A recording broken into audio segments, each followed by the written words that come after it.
Okay, I think we are live. What is up, everybody? Welcome to your daily dose of awesome. Your life, 15 minutes of daily motivation, inspiration, and education, so you can get your day started right. I think we are live. What is up, everybody? Welcome to your daily dose of awesome. Something just got a little feedback there. I'm working with a lot of technical stuff here, but I'm super excited for today's guest. I've been singing his praises over the past year and a half that I've been receiving his mentorship and support and help, and in addition to all the awesome entrepreneurs that we get to meet with every 3 months.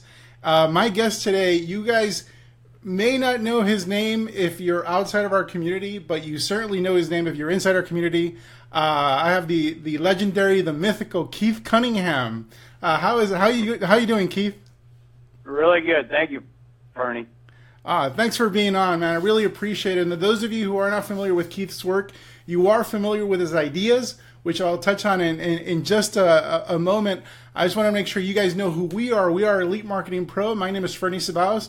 I started in network marketing over 11 years ago and struggled just like anybody else, and then pretty soon found some online concepts that revolutionized my life. And one of the things we will talk about today on this live, we'll be talking about systems, particularly in our case, marketing systems. And as a result of finding these marketing systems within a couple of years of learning marketing and learning real business strategies, I was able to quit my job and go full time in my business, and have since produced over $17 million personally in my home businesses, and have helped our clients produce hundreds of millions of dollars more collectively in their businesses as well.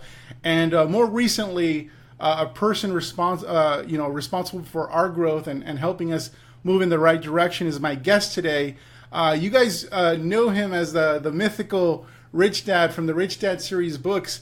But in my opinion, that doesn't do him justice from an introduction standpoint, because when people think of Rich Dad, people think of this kind of almost like a cartoon character type person. But the person I've gotten to know and the mentor has so much depth to him, and I've learned so much. The concepts and the constructs that we've been able to utilize in our business have totally been a game changer. And Keith, I just want to really thank you for being on, and I appreciate you contributing to our community in this way. You're very kind. You know what? You're the one who does all the hard work. I'm just the guy who holds the flashlight. Well, that's actually a perfect way to put it. You do shine the flashlight. And I'm going to actually go on our fan page real quick just to make sure we are live. I know our community has been really excited about having you on, and I just want to make sure that I haven't been talking to the wind over the past. Sure we are live. Oh yeah, there you go. So, and everyone's buzzing right now. I see all the comments coming in. I'm sure Rita on your side is seeing people's excitement as well. So let's just hop into it, Keith. I know I've referenced you in our community quite a bit as I've been learning from you over the past year. But if you don't mind briefly sharing a little bit about your background, especially for those audiences that are, they're going to be seeing this that are not part of our community. So at my core, I'm a businessman and have been in business a long, long time. Somebody asked me the other day, Keith, how do you know so much? And I say, because I'm old and I've made a lot of mistakes. I think probably what differentiates me from a lot of people who do teaching or advise business owners and entrepreneurs is that I am a business owner currently. I have been for the last 45 years. I have well over 135,000 hours on the business playing field, 10,000 hours of thinking time under my belt. I've been teaching what I know and what I've learned, mostly the hard way. I did have a couple of really good mentors that guided me early on in my career, and I would say that had I done a better job of learning and listening to them, I would have made far fewer mistakes. So I'm a business guy. I love to teach. I love to advise. I love to help business owners, but at my core, I'm a businessman, and I teach business skills and tools. Fantastic. And you've described, not only have you described, I've seen your passion for mentoring others. and including myself, you devote now a significant amount of your time towards helping helping mentor other entrepreneurs, whether their businesses are $100 million companies or if they're just starting off. I mean, just real quick, what's the motivating factor behind that, given that you can pretty much make as much money as you want and be rich on your own? So I made a really critical distinction after one of my huge dumb taxes that I paid years and years ago. In fact, it's the biggest dumb tax I've ever paid. I've lost a tremendous amount of money. And I made a very critical distinction. And the distinction was there's a difference between pleasure and happiness. Pleasure is all about getting your senses stimulated. Happiness is being grateful for what you got. There's also a difference between success and fulfillment. Success is getting what you want. Fulfillment is giving what you got. I've been very fortunate. I've made a lot of money. I lost it and then remade it. And that requires skills and tools. I think a lot of people can get lucky and make it once. The question is whether or not you can keep it. I think most people are focused on the wrong thing. Most people are focused on how do I make it, and what they ought to be focused on is how do I make it and then subsequently keep it. And keeping money, keeping success requires that you know what you're doing. And so the point I am in my life is that I'm very much in favor of pleasure. I'm very grateful for what I have, so I'm thankful. And I have success. And the key to me is how do I combine the success that I have with the fulfillment that I want? And fulfillment for me comes from giving what I got. And you give it to us, Keith, both in a positive way through lessons, and also you sometimes give us some of the hard lessons and the hard advice, and that sometimes can be difficult to hear, but ultimately we're so grateful. Just like just like with parenting, you tell us what we need to hear, not what we want to hear, which is awesome. So let me take a little bit of a step back and go a little bit back in time, because almost everyone in our community is very familiar with your teachings, but also the world is familiar with your teaching, even if they don't know your name. They understand some of the teaching constructs that you created. They know it as the cash flow quadrant, which was popularized in the Rich Dad books. But it might also surprise them to know that you actually taught these constructs to Robert, but that they're also a little different. That you teach them a little differently, and in my opinion, the way you teach it has a little more depth to that. And also in your book, you talk about You Inc. And so I just wanted to explore that a little bit. If you don't mind sharing, how do you teach, or how would you convey that idea of the cash flow quadrant? Because I know you don't even refer to it as a quadrant. You kind of described it in a different way, and I thought it's so important that people in our community know how you originally intended that teaching to be conveyed. So here's what I originally wrote. I think there's 4 ways that any of us can be in business, that we can make money. We can do it by being an employee. We work for the man. We can do it by being self-employed, so we work for ourselves. We can be in business by being a business owner, where we have lots of leverage, or we can do it as an investor, which means that we're primarily using our money as the point of leverage. The idea of 4 different places to create or make money should not be labeled as good or bad. I mean, the reality is that there's no reward really for shifting to the right-hand side, the B and the I quadrants, and making the prior, where you used to be, employee or self-employed, wrong. I don't think it's a matter of right or wrong. In fact, I look at the wealthiest people on the planet today. They're all business owners for the most part. They They are also investors. They're also, interestingly enough, employees. Look at the wealthiest people on the planet, with the sole exception of Bill Gates, who left his job at Microsoft in order to go figure out how to give away $100 billion. The rest of them still have a job. They're still employees. In fact, you look around and some of them are losing their job. With the companies that they founded, the companies that they run. So the idea is this. The idea is not the tyranny of or, but rather the genius of and.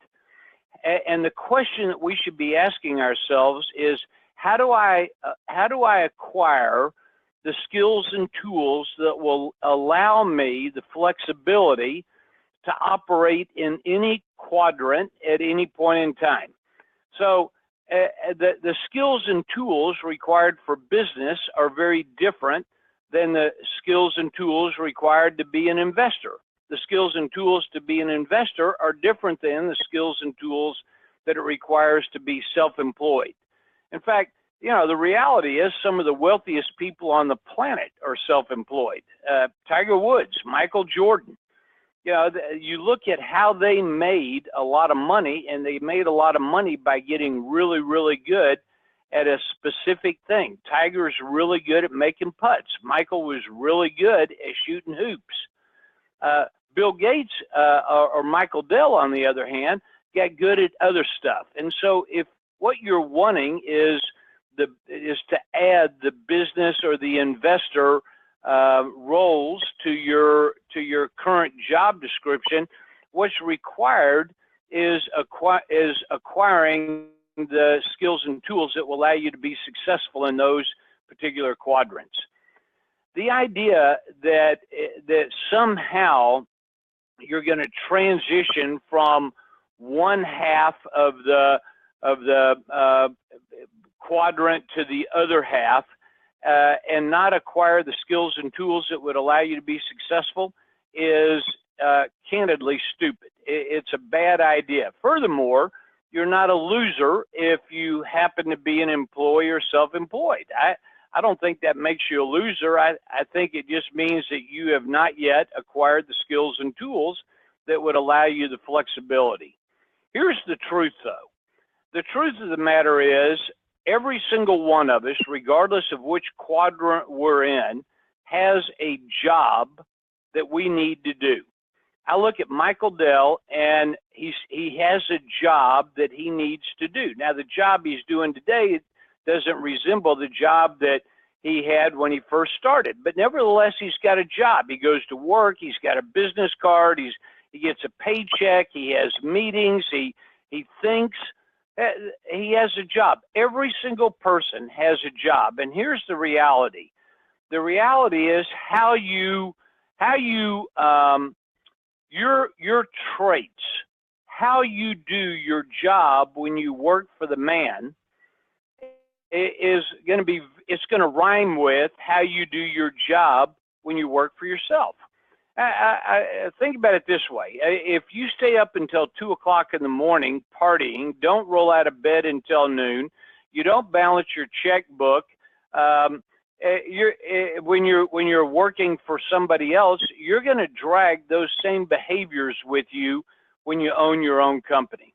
I know you think you won't, but the reality is you will. And so I think that ownership of the job that you have is critical. One of the examples that I talk about in my book, The Road Less Stupid, is this example of if you were a company and the name of the company was You Inc., you would have all of the same functions that any business would have. I mean, there'd be finance and accounting and HR and wellness and production and manufacturing and marketing and advertising. All of that would be included in You Inc. The difference between you as a person and if you were a business is that businesses CEOs of businesses have a board of directors. Now, here's the reality. The reality is you are CEO of You Inc. And if you had a board of directors and your board could follow you around, suppose your board followed you around for the last 7 days, 24 hours a day. They were sitting on your shoulder, watching every click of your mouse, watching how you prioritized your day, what you did, the level of intensity. If they were watching every single thing for the last 7 days, here's the question. Would you get a raise or would you get fired? If You Inc., you were a publicly held company, would your stock be going up? Would your stock be going down? Or would you be treading water? I think there's a direct correlation between how we show up and what we do and the results that we get. And I think oftentimes people begin looking for some kind of shortcut or magic pill that is a substitute for doing what we know that needs to be done and doing it in a way that will allow us to be successful. Wow, that's fantastic, Keith, and that's actually segues right into something about your book. Well, first and foremost, I want to ask everyone in our audience if that hit you like right here, and was not only a truth bomb for you, but maybe caused you to reflect more deeply about how you're showing up in your life and even your job if you still have one. Drop me a number 5 in the comment section on Facebook. Let Keith know that what he just shared with you impacted. If you want to know more about the topic he just covered with You Inc., that's page 137 in his book, The Road Less Stupid. And speaking of your book, Keith, this is quite a bit of a different business book based on the title, The Road Less Stupid. You've written some other books, Keys to the Vault and how to build an insanely successful business, and that's more aspirational. Like what do I do in order to become successful? But you kind of take a hard-nosed approach.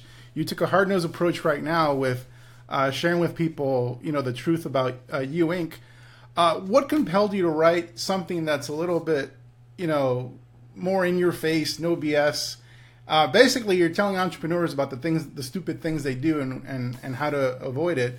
What compelled you to take that approach versus something more like, follow this formula and you can get rich or be successful?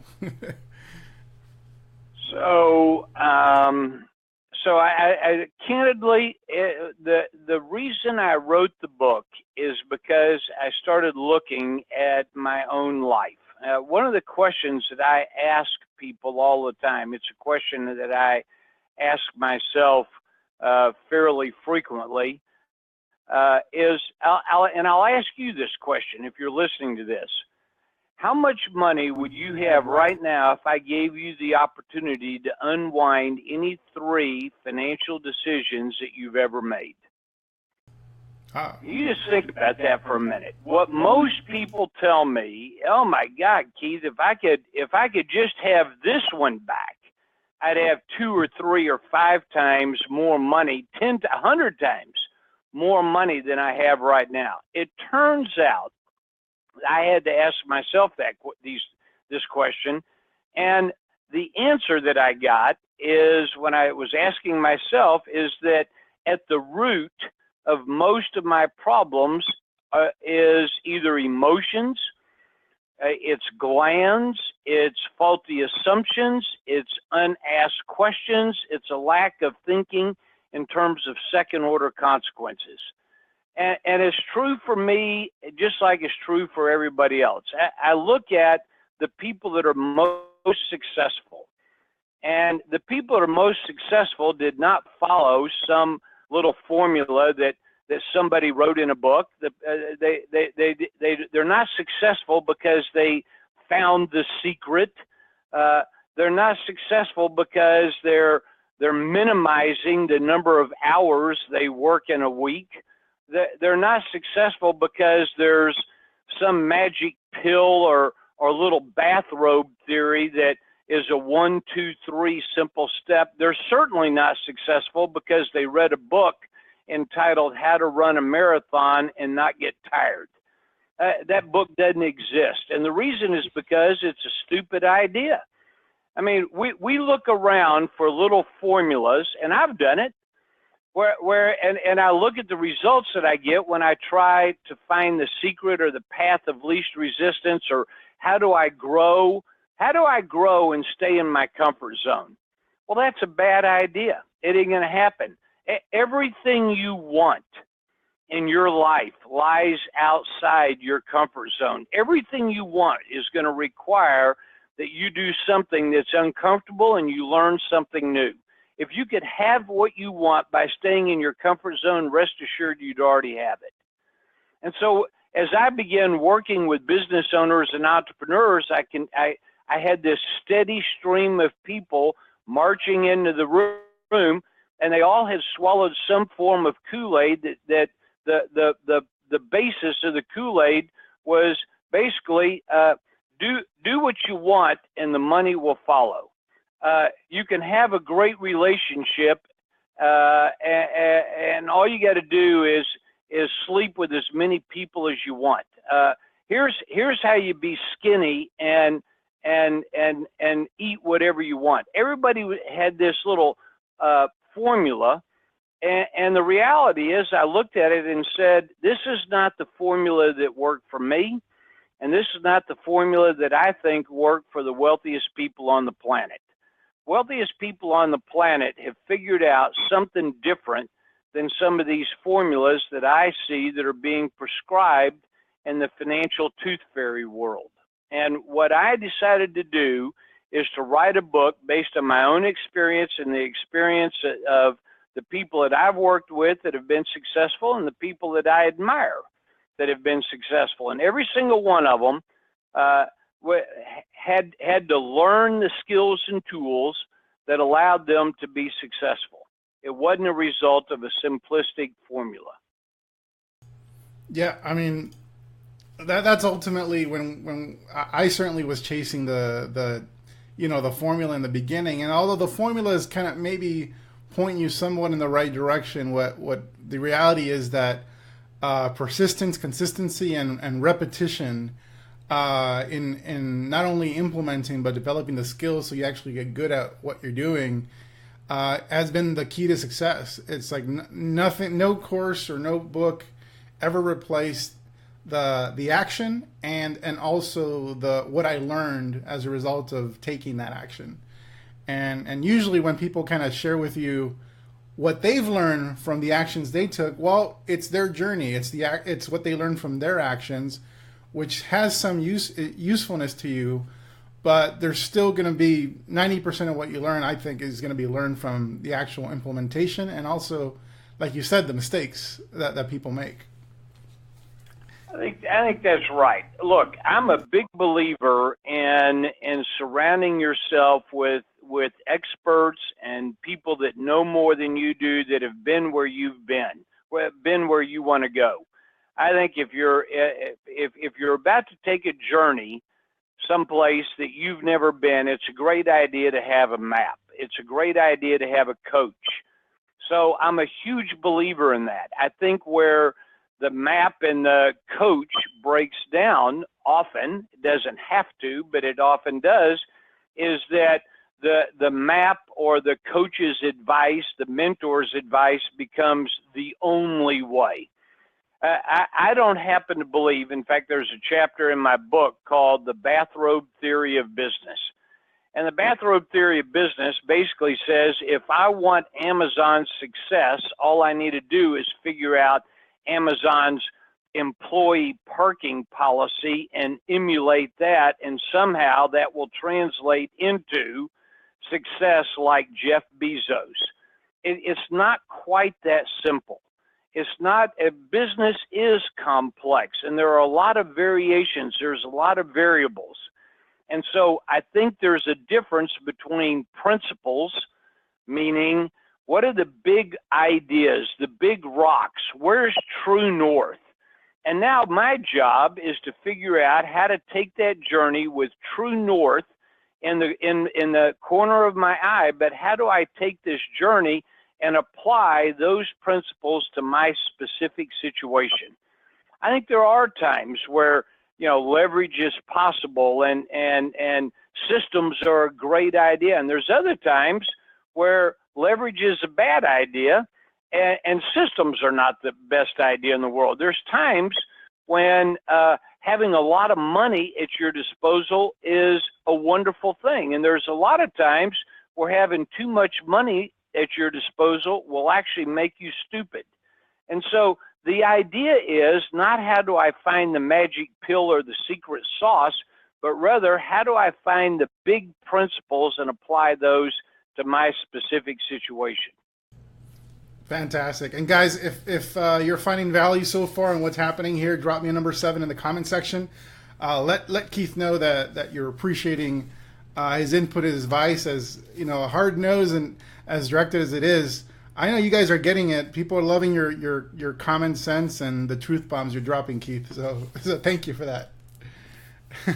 So Keith, now I even though I did talk about the hard-nosed approach of this book, the book is still called The Road Less Stupid. So you are paving a path that ultimately is going to lead towards greater success for people. And most of the people on this call here are network marketers, and specifically network marketers who are starting to learn the concepts of creating marketing systems to create more leverage in their business, move from the S to the B quadrant.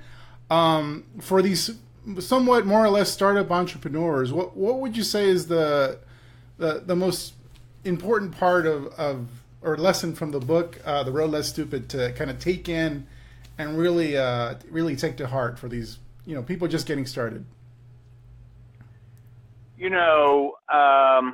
As much as I dislike simplistic little formulas, I do think there is a very basic set of principles. There's actually 3 of them in this sequence that I think if you would apply these 3 principles to what you're doing, your odds of success and beating the odds go up dramatically. This is all, these 3 ideas are somewhat interlinked, and they're all around getting clarity on managing yourself. The 3 ideas are this. They're really simple, but I think they're really worth thinking about. They're simple, but they're not easy. Number 1, I think all of us would be better off if we started our day by reading and writing our outcomes, our deliverables. I have a way of talking about this, which is, what are you optimizing for? I think having clarity on where you're going, as well as the milestones and benchmarks, the deliverables along the way, is critical. And I think, we all have a choice on what we put into our heads and how we start the day. I mean, the truth of the matter is, I was listening to a YouTube video yesterday of an expert on a TED Talk, and they made the comment that 30% of all adults start their day before they get out of bed. They start their day with checking their email, checking their Facebook, checking their text messages. 75 or 80% check their email or their Facebook within 5 minutes of getting out of bed. And in other words, they start their day in a state of emergency. They start their day reacting as opposed to planning. And so this idea of kind of thinking about what are the major outcomes and deliverables, that's number 1. Number 2, plan your calendar before your day starts.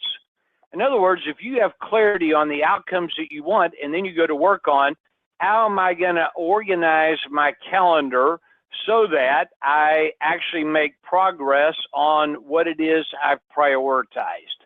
And if you don't do that, I think you're going to self-sabotage. I think you're going to be frustrated. I think most people start their day without really a plan. And then they wonder why they get to the end of the day and nothing's happened, or they've been very busy but not that productive.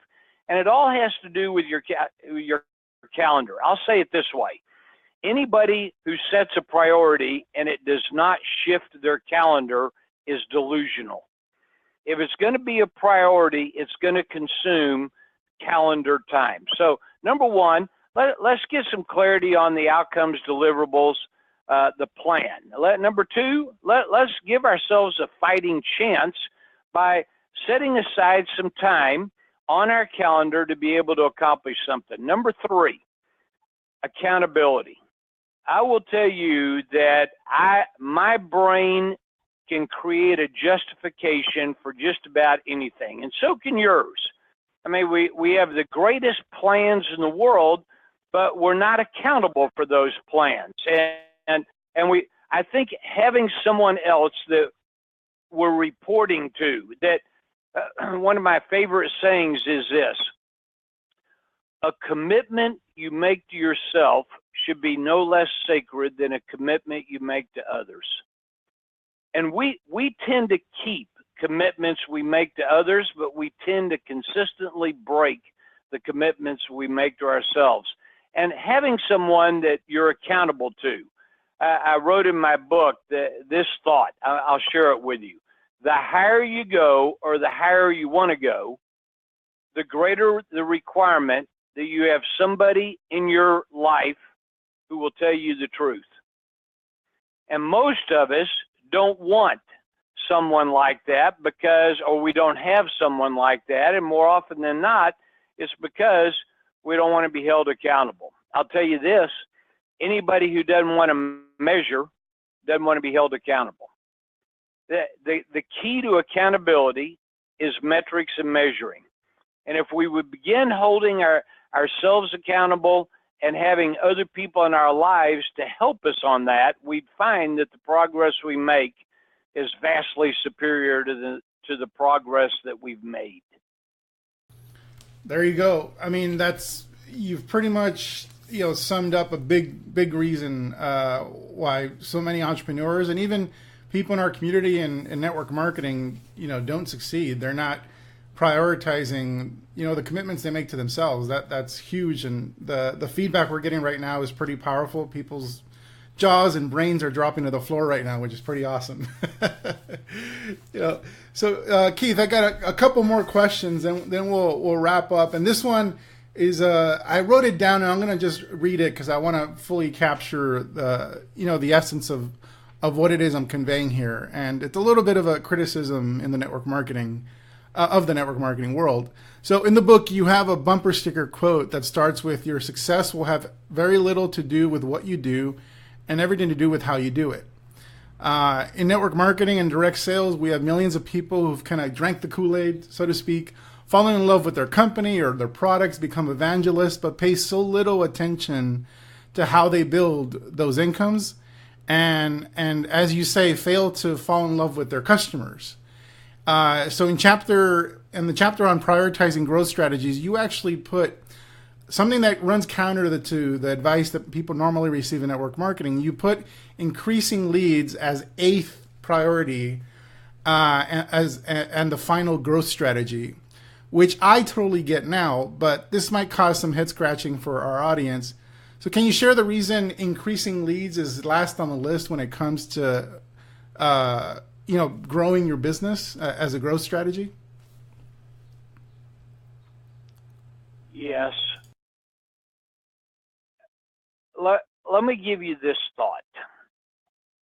Name me any product or service, I don't care what it is. It could be cheeseburgers, it could be chewing gum, it could be network marketing, it could be teaching, it could be automobiles, it could be computers.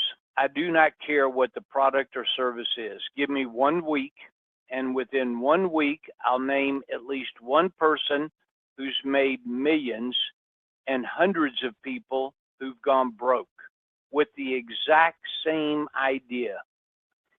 If I ask you to think about your favorite restaurant right now, the one you would go to if you were really gonna celebrate? You're thinking about it. There isn't one person listening to me right now that's thinking about McDonald's.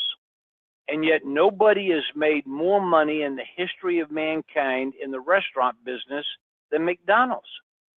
And it's not because they have such a good product. In fact, when you look at it, their cheeseburgers are actually not that good. Their French fries, on the other hand, are fantastic. But the cheeseburgers are not that good. Most of us can make a better cheeseburger at home.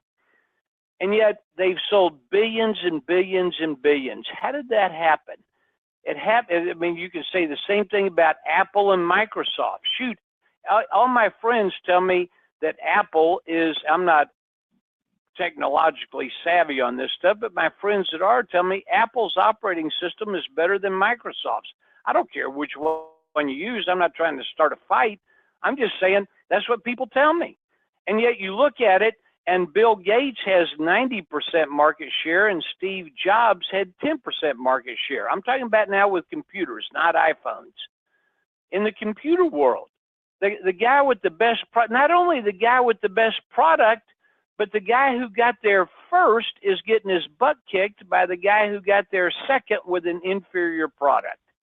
Southwest Airlines has made more money in the last 20 years than the rest of the airline industry cumulatively since Orville and Wilbur Wright. It's not because their first class is so roomy. It's not because their meals taste so good. It's never what you do, it's how you do it. And I think what most people are doing, the mistake they make, is they fall in love with their product or their idea instead of falling in love with their customers. Here's what that really means. I think if you're going to fall in love with your customers, I think the key to being successful in business is to keep more of the customers you already got. So I'll ask you this question, and this is a great question for anybody listening to this podcast to think about. How big would your business be if you still had every customer that ever tried you? I mean, you just think about the size of that number. Our problem in business is not with attracting new customers. Shoot, our problem in business is after we attract them, can we do something that causes them to come back and to become a raving fan, to become an addict? How do we engage with our customers so that they want to come back? Not only they want to come back, but they want to tell other people. The most basic thing that we should be doing as business owners is taking care of the customers that we got. The most basic thing we should be doing is figuring out what needs to happen so our customers fall in love with us. We're in love with growth. We're in love with as business owners with new. The strategy seems to be that if you want to grow, what you need to do is find a bigger bullhorn and a taller mountain and raise your voice a little louder and broadcast the message to ever more and more people. It's a prescription for tired. We add 2 and we lose 2. We add 3 and we lose 2. We lose 2 and add 1. We're not making progress as our businesses aren't growing at the speed they could because all of our focus is on how do I attract the new one as opposed to what needs to happen to keep the old one.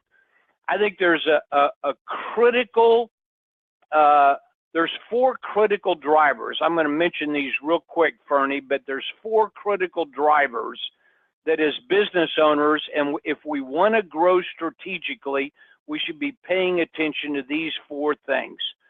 The question we ought to be asking instead of how do I go find new customers, the question we ought to start with is why do the people who need what I got, who know about me, why are they saying no? Why are they saying no? And I think there's 4 reasons people say no. Number 1, they perceive a risk. Now, these are people who want what we got. and they're saying no. They perceive a risk. Something bad could happen. Number two, there's friction. Somehow, stopping what they're currently doing and start doing something with us, there's a point of friction in there. There's something that's uncomfortable. Number three, the reason people might be saying no who need what we got is they don't see the difference that makes the difference. One of our jobs as business owners is to be able to communicate, here's what we can do for you that the other guys can't. Here's what they do, here's what we do. If you want what they do, you should use them. But if you want what we do, and I think you do, then you should use us. The difference that makes the difference. And number four, and this is probably the most powerful idea, how do we give customers certainty of success?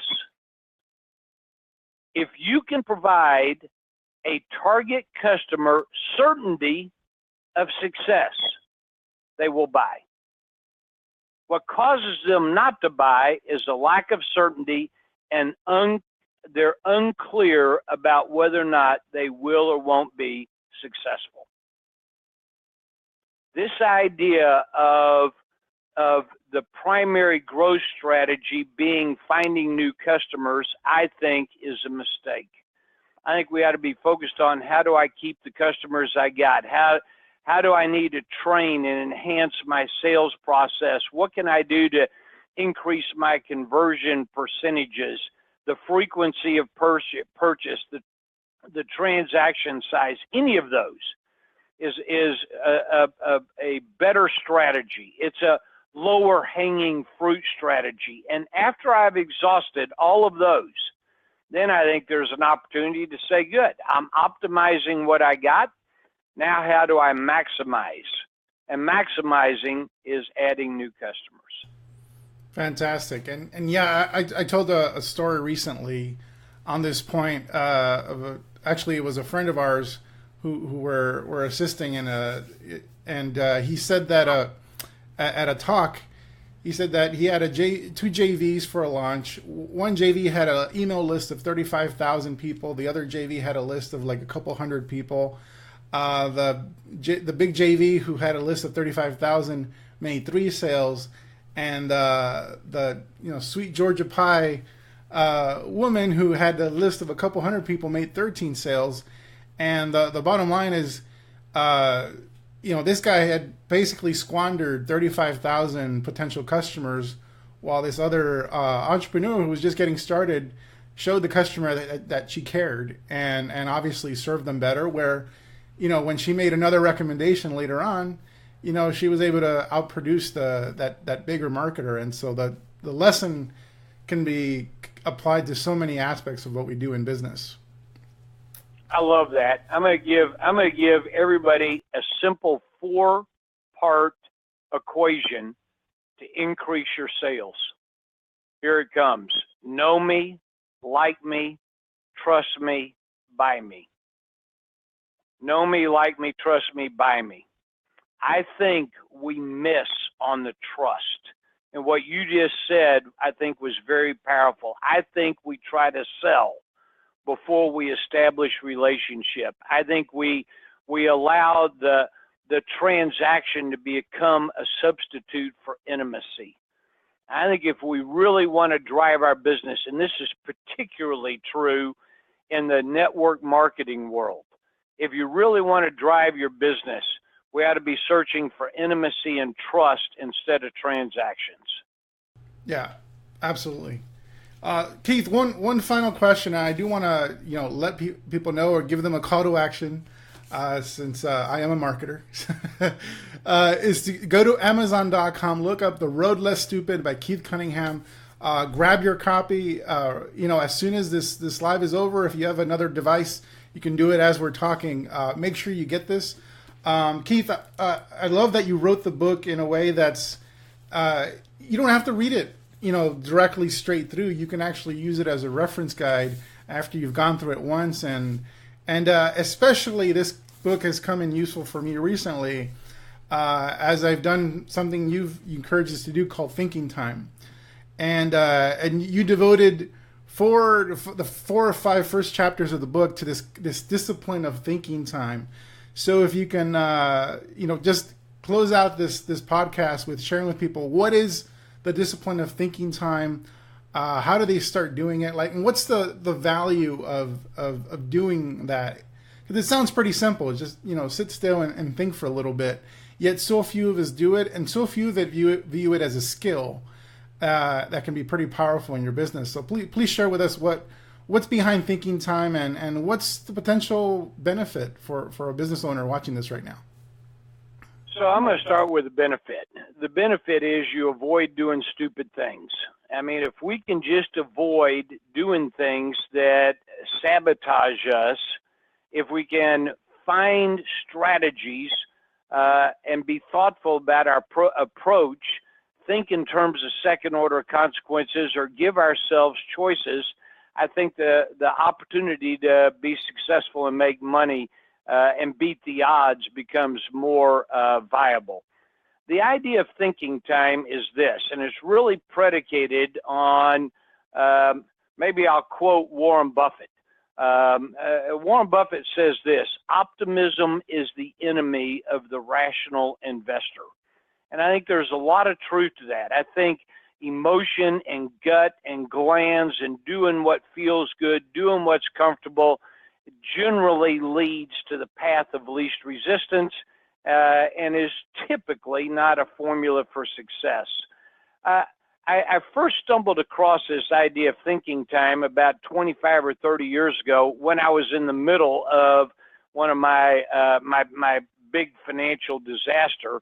And I started looking at why did this happen? And I started checking my assumptions that I had made, that in hindsight, many of those assumptions that I made were actually irrational and they were overly optimistic. And it led me to the conclusion that business is an intellectual sport. It's not an emotional sport. It's not a sport. Money and business don't respond well to excessive amounts of enthusiasm. I heard somebody say years ago that probably one of the dumbest things you can do is run the wrong direction enthusiastically. And I think that's true. I think what I need to do is, if I'm going to run and I'm going to be enthusiastic about it, let me make sure it's the right direction. Thinking time, in a nutshell, is this. And I have a discipline. I do it 2 to 3 times a week. Generally, it lasts 30 to 45 minutes per session. And the key to thinking time is to think of a question before I start the thinking time. Think of a question that I want to think about. I think with old school. I think on a pad and a piece of paper. I actually have a journal. I can't do it on the computer because I get too distracted by other things.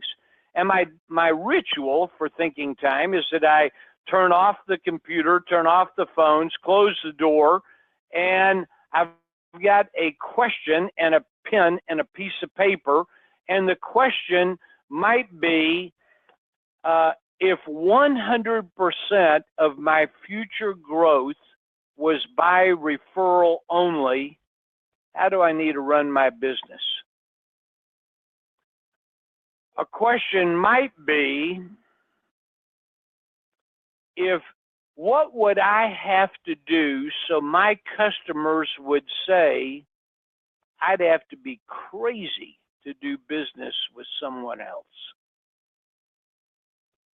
Those are examples of thinking time questions. My all-time favorite question is, what don't I see? What don't I see?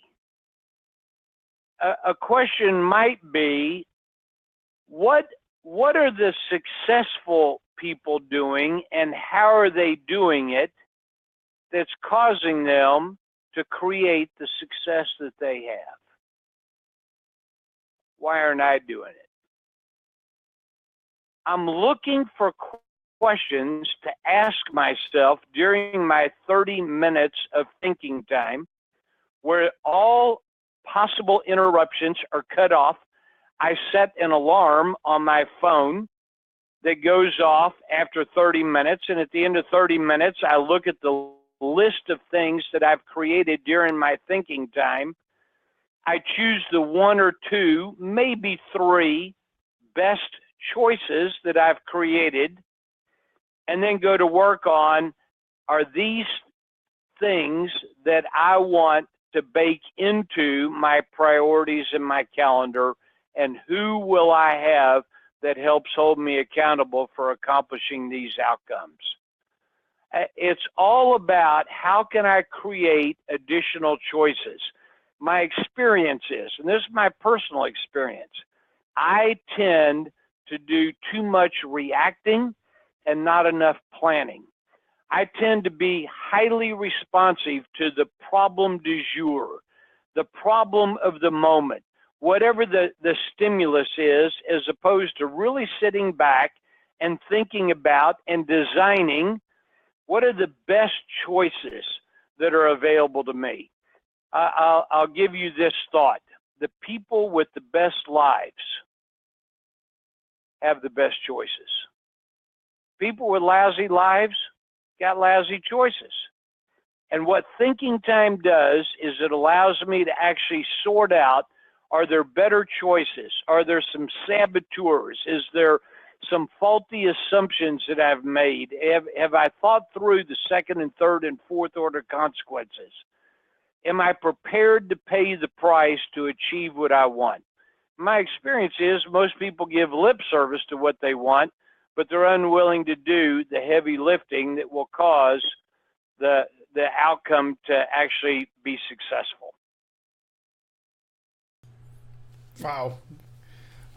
Keith, thank you so much for being here. I know the discipline of thinking time has helped me even more recently. We actually, just before we went live, I shared a little bit about our approach to a certain problem we're having in our business, and you know, it was great that you gave me the feedback that was, you know, that's spot on. But you know, the reality is that, you know, those ideas came from myself just sitting down and not even thinking for 30 minutes. It was really just thinking for even just 15 minutes, and you know, finding a solution to, you know, a persistent problem that we've had in our business, and so just that feedback I just got from you, from a mentor, is just like, that's right on, and that just tells me that I guess I did the thinking time pretty good this time.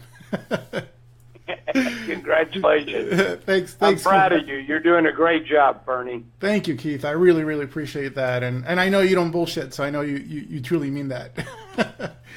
I do. Yeah. Guys, The Road Less Stupid, if you're going to grab your copy today, as soon as this is done, drop me a number 7. Drop me a number 7 if you're going to grab your copy right now. I want to have the commitment from you guys on this live in front of everybody, in front of Keith.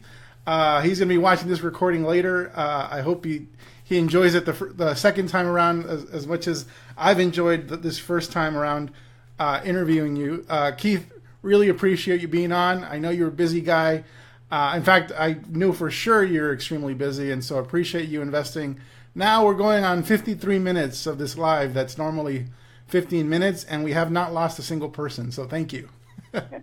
Thank you. Thank you very much. I appreciate the opportunity to teach and work with you, and I look forward to an opportunity again soon. Great. Also, if you guys, Keith, you also run events, so people can go to keystothevault.com to learn more about the events you run. You have a 4-day MBA, which is pretty much, you know, get an MBA education in 4 days. Myself and Tim Murway will be at the next one coming up in April. And then you also run a few other seminars. So if you want to know more about Keith's event, go to keystothevault.com. And if you are serious about attending one of these events, send an email to his assistant Rita at info@keystothevault.com. Again, and if all else fails, there's the powerful oracle of Google, where you can look up Keith Cunningham, find his website and his events page, so you can learn more about those events. And if you attend one of those events, maybe there's an opportunity in the future where you can fit into one of the very, very rare spots at the boardroom, which I have the opportunity to be with. So thanks a lot, Keith, for everything you do and for basically giving us access to your brain and your knowledge and your wealth of experience. Thank you very much, Bernie. It's a pleasure and honor to be with you. Thank you. All right. Take care, everybody. Have an awesome day. We will see you tomorrow with our next Daily Dose of Awesome. Take care.